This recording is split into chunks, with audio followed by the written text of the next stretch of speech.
हाँ जी। आज के आपके करंट अफेयर्स 4 फेब 2022 के सबसे पहला करंट अफेयर है सेंट्रल बैंक डिजिटल करेंसी। तो आपके आरबीआई ने ये बोला है कि वो 2022 के अंदर अंदर अब करेंसी फाइनली लॉन्च कर ही देंगे। तो उन्होंने एक ईयर ये फाइनेंशियल ईयर उन्होंने मार्क कर दिया 2022-23 का कि इसके अंदर वो अपनी डिजिटल करेंसी एक डिजिटल लीगल टेंडर लॉन्च कर देंगे। ठीक है, तो इससे India one of the first country बन जाएगा जहां पे डिजिटल करेंसी कोई सेंट्रल बैंक बना रहा होगा।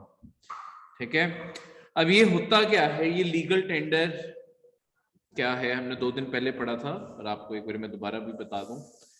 देखो, लीगल टेंडर क्या होता है, कोई भी करेंसी, कोई भी फॉर्म ऑफ पेमेंट जो बाय लॉ रिकॉग्नाइज होता है उसे लीगल टेंडर कहते हैं। जैसे कि अगर बात की जाए आपके सारे करेंसीज में, जो आपके नोट है, जो रुपये के नोट है, सिर्फ यही आपके लीगल टेंडर है। लेट्स सपोज आप किसी दुकानदार के पास डॉलर लेके चले जाओ, तो जरूरी नहीं है कि डॉलर वो एक्सेप्ट करेगा ही करेगा, उसकी मर्जी है, उसे डॉलर चाहिए होंगे तो ले लेगा, नहीं लेगा तो कोई तो उसे फोर्स नहीं कर सकते कि डॉलर रख लो।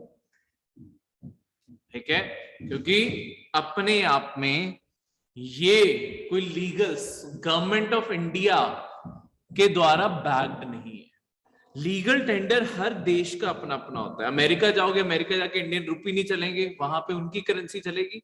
इंडिया के अंदर रुपी चलेगा, और रुपी के अंदर भी जो हमारे नोट है सिर्फ इन्हें लीगल टेंडर माना जाता है। बाकी कोई भी जो पेमेंट के मेथड है, चाहे आपका चेक हो, चाहे डीडी हो, डिमांड ड्राफ्ट हो, चाहे आपके प्लास्टिक मनी है, प्लास्टिक मनी यानी कि क्रेडिट कार्ड, डेबिट कार्ड, उसे प्लास्टिक मनी कहते हैं। ठीक है, या जो आपके क्यूआर कोड है, ऑनलाइन पेमेंट है, यूपीआई है, ये सारी चीजें कोई भी पर्सन मना कर सकता है कि हम ये नहीं लेते, पर वो आपके रुपी नोट को नहीं मना कर सकता कि मैं रुपी नहीं लेता, उसे रुपी इंडिया के अंदर वो लेना ही पड़ेगा। ऐसे ही अब हम धीरे धीरे, देखो, ये जो डिजिटल ट्रांजैक्शंस हैं इनका स्कोप धीरे धीरे और बढ़ाना चाहते हैं, इसलिए हम क्या कर रहे हैं, ये नोट का एक डिजिटल वर्जन बना रहे हैं। उसे हम नाम देंगे, मतलब वो इंडिया का डिजिटल करेंसी का रूप होगा। बस फर्क ये होगा, देखो इस टाइम पे भी डिजिटल करेंसीज एग्जिस्ट करती हैं, बिटकॉइन जैसी, इथीरियम जैसी, डॉज कॉइन जैसे, ऐसे जो चीजें हैं। बस इनमें फर्क क्या है कि ये सारी प्राइवेट ओन्ड करेंसीज हैं, ये किसी बैंक के कंट्रोल में नहीं आती है, किसी गवर्नमेंट के कंट्रोल में नहीं आती। जो आरबीआई जारी करेगा ये सरकारी करेंसी होगी, इसे सरकार की मान्यता होगी, इस कारण इसे सरकार सपोर्ट करना चाहती है। देखो, गवर्नमेंट के पास अपनी बात आपसे मनवाने के 2 ही तरीके हैं। अल्टीमेटली आप सरकार की बात क्यों सुनोगे? एक तो है पैसे की पावर, क्योंकि आपको पता है कि अगर सरकार नहीं हुई तो जितना भी आपके पास पैसा है वो सारा है तो एक तरह से कागज ही ना।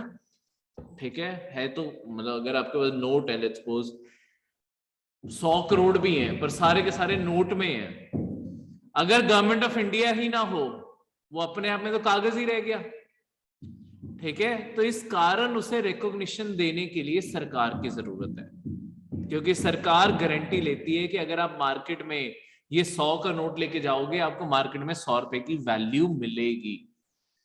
ठीक है, दूसरा तरीका बस आपका डिफेंस होता है कि सरकार के पास अपनी फोर्सेस हैं जिससे वो अपनी बात मनवा सकती है। तो ये 2 तरीकों से सरकारें अपनी बात मनवाती हैं। इसलिए दुनिया भर की सरकारें इस आइडिया से कंफर्टेबल ही नहीं है कि ये जो बिटकॉइन, डॉजकॉइन जैसी करेंसीज हैं, ये उनके सिस्टम से बाहर काम कर रही है। ठीक है, इनका मतलब इनका रिकॉर्ड ना किसी बैंक, किसी उन्हें मिलता ही नहीं है। तो इसी कारण ज्यादातर जितने भी इलीगल काम होने हैं वो सारे भी इन्हीं के अंदर होते हैं, और ये करेंसी इसी कारण प्रॉब्लमेटिक्स है। ठीक है, क्लियर है? तो ये आइडेंटिकल होगी फिएट करेंसी से। फिएट मतलब ये जो नोट होगी जो मेन चल रही है। ठीक है, और एक्सचेंजेबल भी होगी, चाहे तुम इसका फिजिकल फॉर्म ले लो चाहे डिजिटल फॉर्म ले लो, एक्सचेंजेबल होगी, जैसे मर्जी तुम कर सकते हो। अभी हमने इसे कुछ और चैलेंजेस को हमने अभी भी कंसिडर करना है, जैसे कि टेक्नोलॉजिकल चैलेंज है कि लेट्स सपोज जो लोग डिजिटली ट्रेड करने लगेंगे, देखो इसमें क्या होता है, ये बैंक अकाउंट में पैसा नहीं जाएगा, मतलब जाएगा बैंक अकाउंट्स में ही पैसा जाएगा, पर जैसे अभी आपके जैसे सेविंग अकाउंट्स हैं, करंट अकाउंट होता है, वैसे ही एक डिजिटल अकाउंट अलग से बनेगा कि इसके अंदर करेंसी रिसीव करनी है, ठीक है, क्योंकि ये करेंसी का हिसाब अलग रखना पड़ता है कि कितनी करेंसी आ रही है, कितनी करेंसी जा रही है।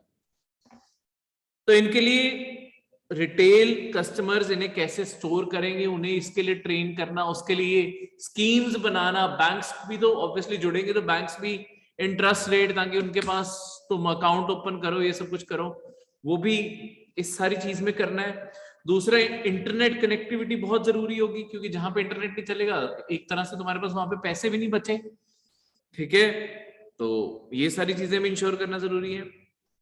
तीसरी चीज देखो, डिजिटल फ्रॉड ऑलरेडी बहुत ज्यादा होते हैं, बहुत सारे ऐसी चीजें हैं जहां पे आपके जो डिजिटल पेमेंट्स है ना, वहां पे लोगों को ट्रस्ट इश्यूज हमेशा रहते हैं कि हम ये करें या ना करें, ये पेमेंट क्लियर करें या ना करें, कि कहीं हमारे पैसे ना कट जाएं, या तुम कई बार केस सुनते हो लोगों से किसी तरीके से ओटीपी लेके लोग पैसे निकलवा लेते हैं, वो जो चीजें हैं उसके कारण, ये जो सारी चीजें हैं इसके कारण कहीं ना कहीं ये डर है कि डिजिटल करेंसी में फ्रॉड और ना बढ़ जाए। मतलब ऑब्वियसली ऐसे कोई निकाल नहीं सकता, पर अगर कोई अपना ओटीपी, अपनी अकाउंट डिटेल्स किसी के साथ शेयर कर दे तो वो आपके डिजिटल अकाउंट से भी पैसे निकाल लेंगे, तो ये फ्रॉड का एंगल भी एक्सप्लोर करना है, ठीक है। तो इसका सबसे बड़ा बेनिफिट किन्हें होगा, ये ना आपकी रियल टाइम पेमेंट सिस्टम के तौर पे काम करेगा। इसमें क्या होता है कि देखो, जो आपकी इंटरनेशनली जब सारी दुनिया कि जो सेंट्रल बैंक्स हैं वो अपनी अपनी करेंसी बना लेंगे ना, अभी क्या होता है, अगर तुम इंटरनेशनली कोई भी जगह ट्रैवल करते हो, या लेट्स सपोज इंडिया से कहीं बाहर पैसे भेजते हो, या बाहर से खुद को पैसे रिसीव करवाते हो, तुम्हारे पैसे जाते कैसे हैं कि तुम्हारी जो मनी होगी उस, लेट्स सपोज तुमने पैसे मंगवाए अमेरिका से पैसे आते हैं आरबीआई के पास, और आरबीआई के बाद तुम्हारे पास आते हैं, तो इसीलिए इसे क्लियर करने को टाइम लगता है इस ट्रांजैक्शन को। जब ये आपकी डिजिटल करेंसी बन जाएगी, डिजिटल करेंसी पूरी दुनिया में, क्या होगा कि फिर आरबीआई के बीच में जरूरत नहीं पड़ेगी। आरबीआई को ऑलरेडी पता है कि कितने पैसे जनरेट करने, ये सिस्टम्स खुद जनरेट कर देंगे, ऑटो क्लियरेंस हो जाएगी। तो अमेरिका में किसी ने तुम्हें लेट्स सपोज डॉलर भेजे, वो अपने आप इंडिया में तुम्हारे पास रुपी बन के साथ के साथ अपीयर हो जाएंगे, तुम्हें कोई क्लियरेंस की वेट करने की जरूरत नहीं है, ठीक है, क्लियर है। तो ये चीज, एक्सक्यूज मी सर। हाँ जी, सर ये करेंसी सिर्फ इंडियंस में और इंडियन मार्केट में अवेलेबल होगी, या फिर ये मतलब ओवरऑल प्लेटफॉर्म पे चढ़ेगी वर्ल्ड वाइड? ये बेसिकली अवेलेबल तो जो भी पर्सन इंडिया में यूज इंडिया में तुम कर पाओगे, ठीक है, पर अगर तुमने लेट्स सपोज इंडिया में रखी हुई है और तुम फॉरेन भी ट्रैवल कर रहे हो, तुम्हारा अकाउंट तो इंडिया में ही रहेगा। सपोज कोई एनआरआई था, उसने इंडिया के अंदर डिजिटल अकाउंट ओपन करके रखा है, उसके डिजिटल अकाउंट में वो रुपी एज अ डिजिटल करेंसी पड़ी रहेगी, ठीक है, मतलब अगर उसे ट्रांसफर करना है वो ट्रांसफर भी कर सकता है, फिर वो करेंसी अपना फॉर्म चेंज कर देगी। लेट्स सपोज जैसे अमेरिका भी अपना डिजिटल करेंसी बना रहा है, तो डिजिटल करेंसी सारे दुनिया के बैंक आपस में खुद लिंक कर देंगे। उससे क्या होगा कि लेट्स सपोज उस पर्सन को कहीं बाहर जाके और ट्रांजैक्शन भी करनी है, उसे ये सोचने की जरूरत नहीं कि पहले मुझे रुपी से डॉलर कन्वर्ट करके फिर यूज करने पड़ेंगे, वो उसी अकाउंट से पेमेंट कर देगा और वो पैसे रुपी वाले अकाउंट से कटते हैं, ठीक है, जैसे अभी सर इसको किसी ना किसी एक्सचेंज पे तो रजिस्टर कराना पड़ेगा ना, जैसे कि किसी ना किसी एक्सचेंज में नहीं, तुम्हें सिर्फ बैंक अकाउंट्स खोलने हैं। बैंक अकाउंट जब भी आप खोलते हैं, और जितने भी बैंक ऐसी होगा क्या, कोई भी करेंसी आएगी, करेंसी आपकी अल्टीमेटली एक एनएफटी है, नॉन फंगिबल टोकन है। आरबीआई को पता है कि ये करेंसी कहां घूम रही है, आरबीआई ऑटो क्लियर कर देगा उसे कि हाँ ये तो जेन्युइन करेंसी है। अभी पहले वेरीफाई करना पड़ता है ये कहां से पैसे आए हैं, किस चीज के लिए सोर्स यूज हो रहा है। एनएफटी से यही फायदा है, ब्लॉकचेन टेक्नोलॉजी का यही फायदा होगा, हमें सोर्स पता होगा कि पैसा कहां से आ रहा है और कहां को जा रहा है। सर ये ठीक है? ब्लॉकचेन डेवलप्ड होगी ये भी करेंसी, पर ब्लॉकचेन हाँ में जी, तो जी, यही होता है बिल्कुल। कि कोई, पर सर ब्लॉकचेन में तो यही होता है ना कि ये ट्रैक नहीं रख सकते कि किसके पास कब कौन सी है, नहीं, यही नहीं, तो नहीं, नहीं, सबसे नहीं, नहीं। ब्लॉकचेन टेक्नोलॉजी, ब्लॉकचेन सिर्फ क्रिप्टो करेंसी में नहीं यूज हो रही। ब्लॉकचेन टेक्नोलॉजी तो आपकी आजकल गेमिंग में भी यूज होती है, बथेरी चीजों में यूज होती है। ब्लॉकचेन का अल्टीमेटली मतलब होता है कि मल्टीपल सर्वर्स इन्वॉल्व होते हैं जो एक साथ वेरीफाई करते हैं कि ये ट्रांजैक्शन को अप्रूव करना है या नहीं करना। ठीक है? ब्लॉकचेन में ये होता है कि सारे पीसीज एक दूसरे से लिंक्ड होते हैं और वो सारे एक साथ वेरीफाई करते हैं कि हाँ ये ट्रांजैक्शन एक्चुअली हो रही है कि और कोई फ्रॉड नहीं हो रहा। ब्लॉकचेन सिक्योर बनाता है चीजों को। सर पर ब्लॉकचेन में तो कोई लेजर तो एक टिपिकल मेंटेन्ड होता नहीं, फिर ये सिक्योर कैसे हो जाता है? नहीं, नहीं, ब्लॉकचेन में लेजर ही तो मेंटेन होता है। हर सर्वर अपना लेजर मेंटेन कर रहा होता है और लेजर, हर सर्वर जो लेजर मेंटेन कर रहा है वो सेम लेजर बाकी सबके पास भी है। लेजर ही तो है ब्लॉकचेन टेक्नोलॉजी में।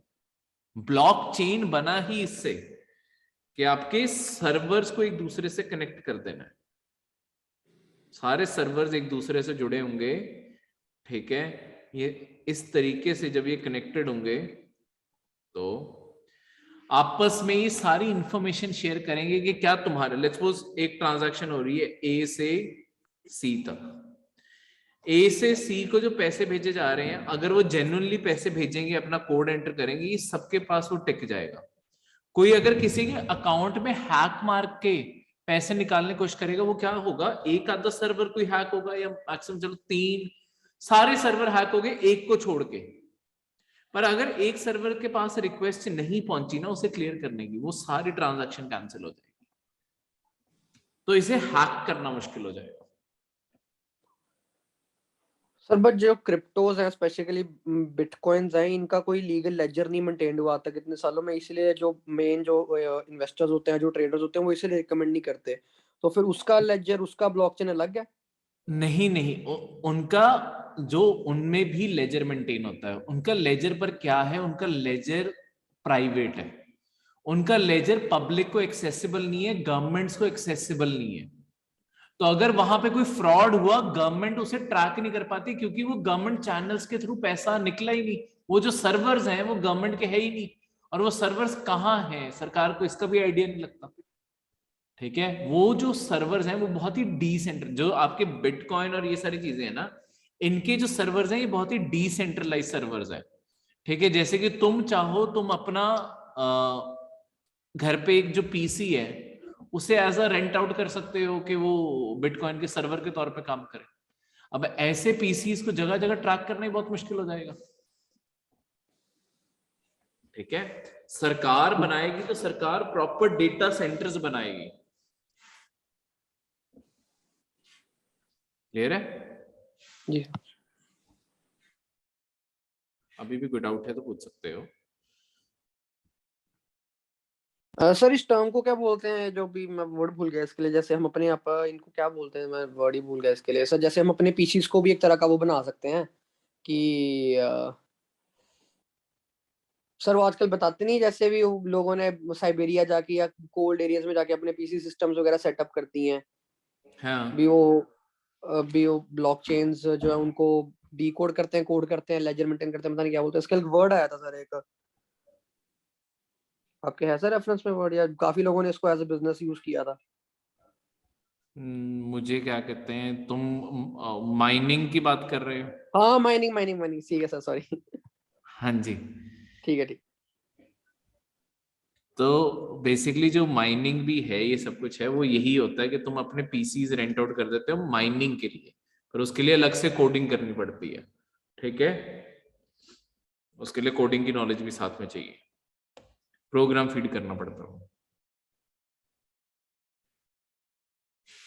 चलो सेकंड करंट अफेयर की तरफ चलते हैं। Ethanol blended petrol programme. देखो हमारे जो बायोफ्यूल पॉलिसी है सरकार की, उसके अंदर ना सरकार ने एक टारगेट लिया हुआ है कि 2025 तक हमने जो हमारे इंडिया में पेट्रोल डीजल ये सब कुछ जो बेचा जाता है उसमें 20% हम बायोफ्यूल डालना शुरू करें, खासकर मतलब वही उसे इथेनॉल भी बोल सकते हैं। ठीक है? पॉलिसी का नाम बायोफ्यूल पॉलिसी है। प्रोग्राम जो उसके अंडर है वो इथेनॉल ब्लेंडेड पेट्रोल प्रोग्राम है। ये पेट्रोल, स्पेसिफिकली पेट्रोल की जैसे बात हो रही है, 20% टारगेट है उसका 2025 तक, यानी कि जो भी आप तेल डलवाओगे उसमें से 20% जो तेल होगा वो इथेनॉल होगा। अब ये इथेनॉल होता क्या है, ये बायोफ्यूल होते क्या? देखो बायोफ्यूल का अपने आप में मतलब है बायो मतलब ऑर्गेनिक और फ्यूल आपका तेल। ऑर्गेनिक का मतलब देखो जो अभी जैसे आपकी जो क्रॉप्स हैं, ठीक है, खासकर जैसे एग्जांपल लगाऊं शुगर केन का, हम शुगर केन की क्रॉप को यूज कर सकते हैं उसके अंदर से इथेनॉल बनाने का, ठीक है। इसे प्रोसेस करेंगे शुगर केन को तो उससे इथेनॉल बन जाएगी। और इथेनॉल एक ऐसी चीज है जिसे तुम इक्विवेलेंट यूज कर सकते हो कि मतलब अगर मैं इथेनॉल गाड़ी में डाल लूं, मेरी कार वैसे ही चलेगी जैसे नॉर्मल चलती है, क्योंकि ये अपने आप में फ्यूल ही है, पेट्रोल ही है। बस बात ये आ जाती है क्योंकि इथेनॉल अपने आप में, क्योंकि इतने क्रॉप्स अभी अपने आप में इथेनॉल इतना सस्ता नहीं पड़ता अगर मैं 100% इथेनॉल कर दूं, ठीक है। अगर मैं 100% इथेनॉल करूं, एक तो इतनी प्रोडक्शन नहीं है, दूसरा अभी तक टेक्नोलॉजी इतनी एडवांस नहीं हुई कि हम बहुत एफिशिएंटली इथेनॉल बना सकें।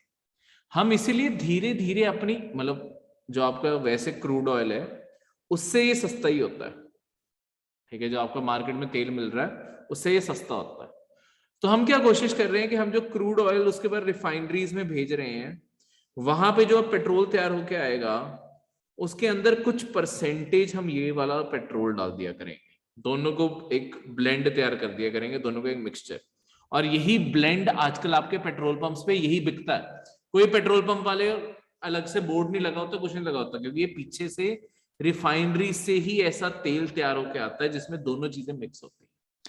अभी के लिए 9% इथेनॉल मिक्स हो रहा है पेट्रोल में, ठीक है। 2025 तक हमारा 20% का टारगेट है कि 20% उसमें हो। धीरे धीरे हम इस साइड को शिफ्ट कर रहे हैं, ठीक है।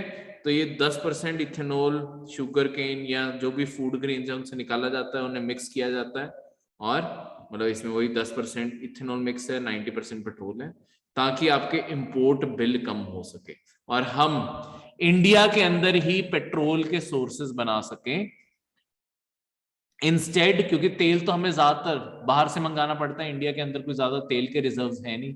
तो ये सारी चीजें इस तरीके से हमें बेनिफिट देती हैं, ठीक है, क्लियर है।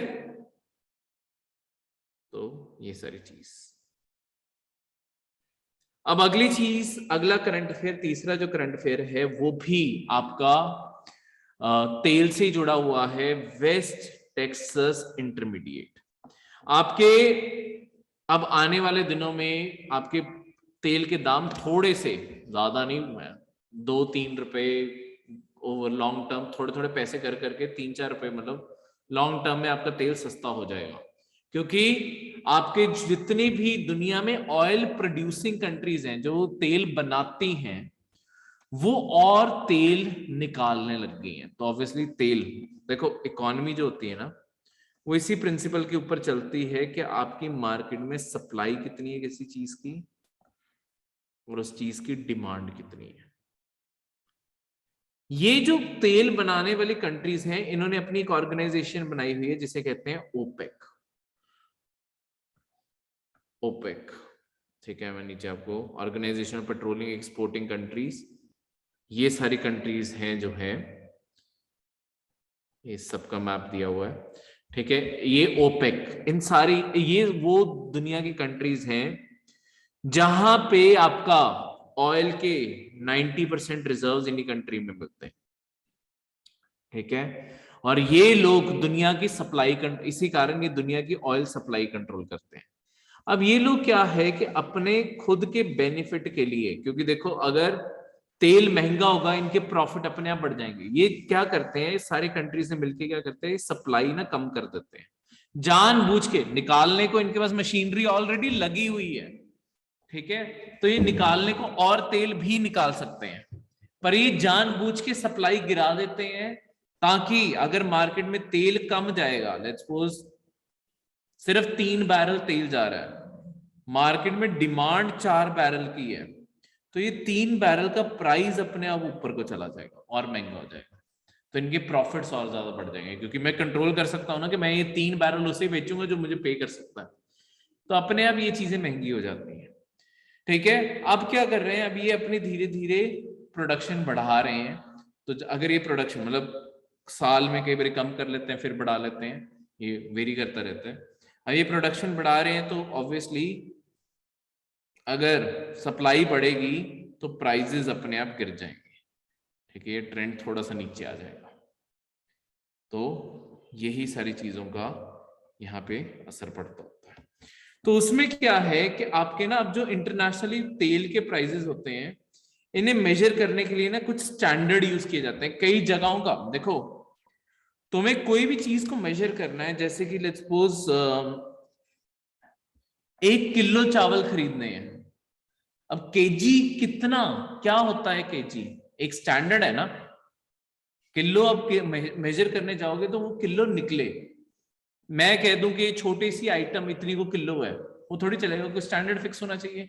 वैसे ही हमने क्या किया है, पेट्रोल जब आता है, पेट्रोल का स्टैंडर्ड करने के लिए हम पेट्रोल को 2 चीजों में मेजर करते हैं कि पहली बात, पेट्रोल कितना स्वीट या सॉर है।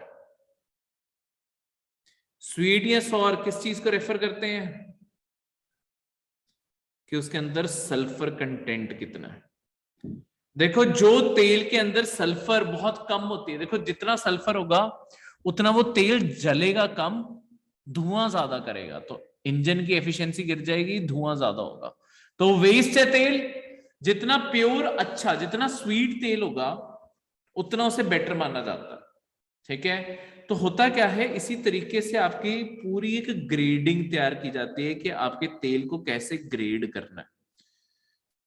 जितना वो स्वीट होगा, जितनी उसके अंदर सल्फर कम होगी, उसे उतना प्योर माना जाएगा और उसे बोला जाएगा कि इसका प्राइस उतना ज्यादा होगा। जितना ज्यादा सौर होगा, यानी कि जितना ज्यादा उसके अंदर सल्फर होगा, उतना ज्यादा वो तेल सस्ता होगा, पर वो उतना ही धुआं, पोल्यूशन, हर चीज करेगा।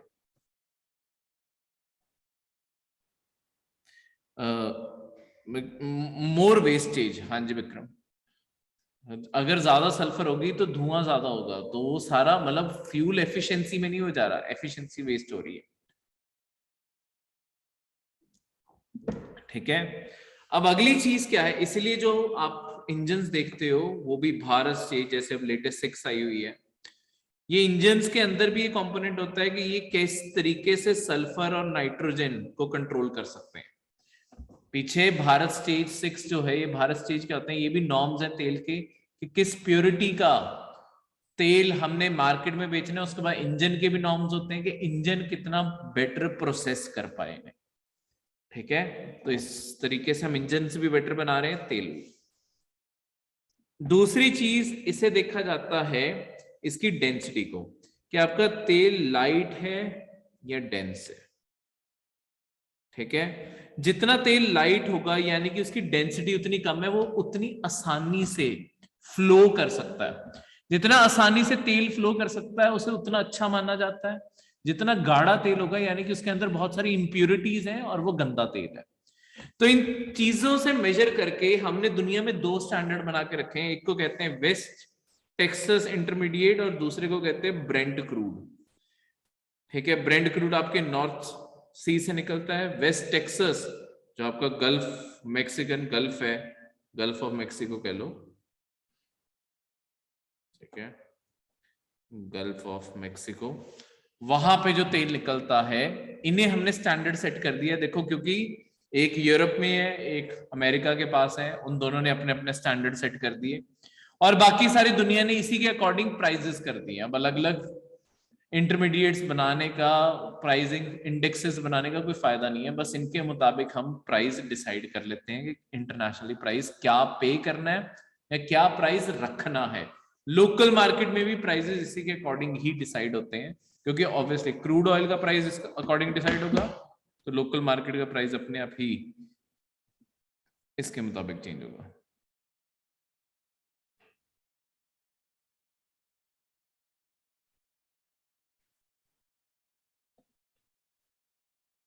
ठीक है, तो ये फिर लास्ट में ओपेक बारे बताया और उसका मैप। कोई भी डाउट? किसी भी करंट अफेयर में